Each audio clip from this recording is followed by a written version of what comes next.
longer just about talks. Now, this is about terms, this is about timing, and also about control, because Iran is now offering a pathway to de-escalation, but on its own sequencing, on its own terms, and United States is holding firm on the hard red lines. At the center of all of this is the tug of war, and at the center of this tug of war also lies the Strait of Hormuz, which is a pressure point with global consequences. Iran has put forward a two-state proposal to Washington through mediators in Pakistan.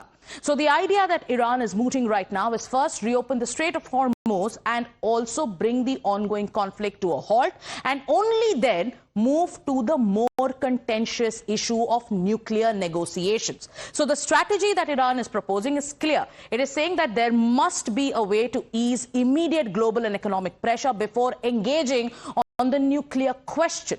So we are now going to tell you about how Iran is putting forth this proposal. What is Iran's proposal? Let's take that. Let's actually tell our viewers and explain this graphically. What is the offer that Iran currently is proposing? Iran says that the Strait of Hormuz reopening must happen first and foremost.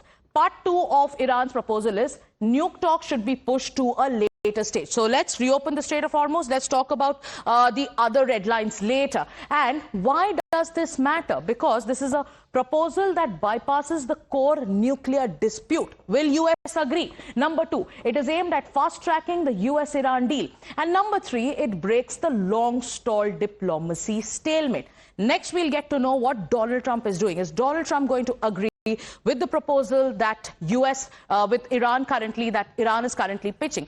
What will US do? Now, let's tell you, we told you about what the offer is by Iran, why it matters.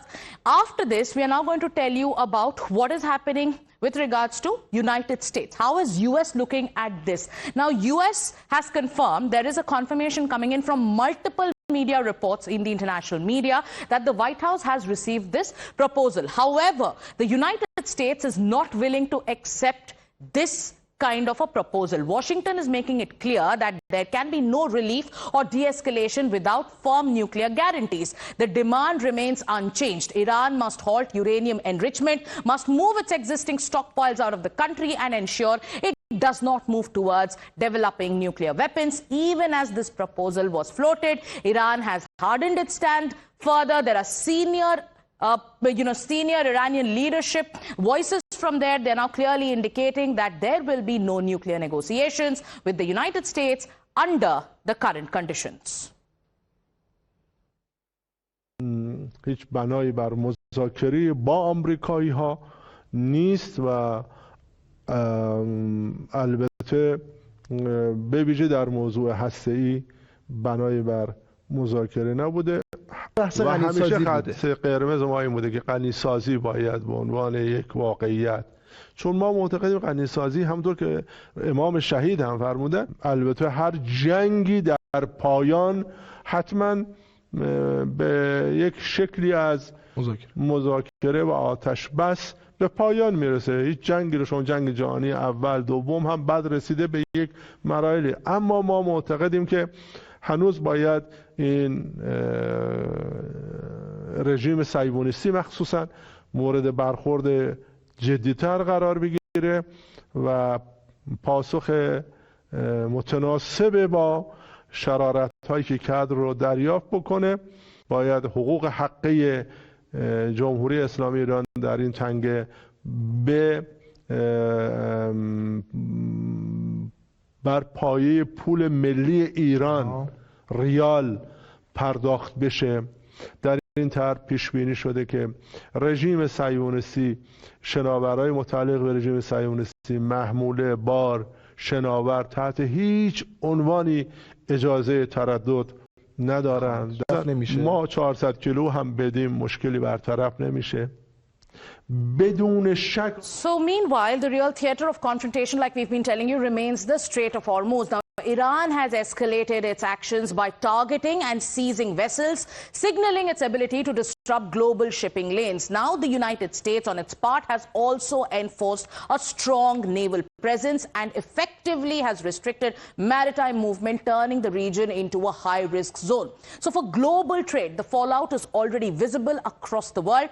Oil prices. Now we're going to talk about oil prices that have surged. So viewers, what are the oil prices looking like right now? Let's explain it to our viewers graphically. So on the 17th of April, let's look at what has happened in the last few days itself. Today, the oil prices stand at that is the 27th of April, at $107 per barrel. But look at the way we saw the whiplash happen, the way the prices went up and down. 17th of April, $91.87 per barrel. 20th of April, $95.48 per barrel. April 21st, $98.48 per barrel. Then you have the 22nd of April, it went up to more, it crossed that $100 per barrel mark, which is $101.91 per barrel. Then you have April 23rd, $105.07 per barrel. So yes, this is how oil prices have reacted, and on the 24th, the price went up to $105.88 per barrel. So yes, oil markets have been reacting. We'll also put our focus on how the Indian markets have reacted. But for now, we told you how the entire issue of Iran proposing that there should be a way to ensure that the tensions are easing in the Hormuz and the Hormuz should open up. What will the United States do next? With that, we're going to tell you about how the Indian markets are reacting. Right now, viewers, we have the latest information about how the stock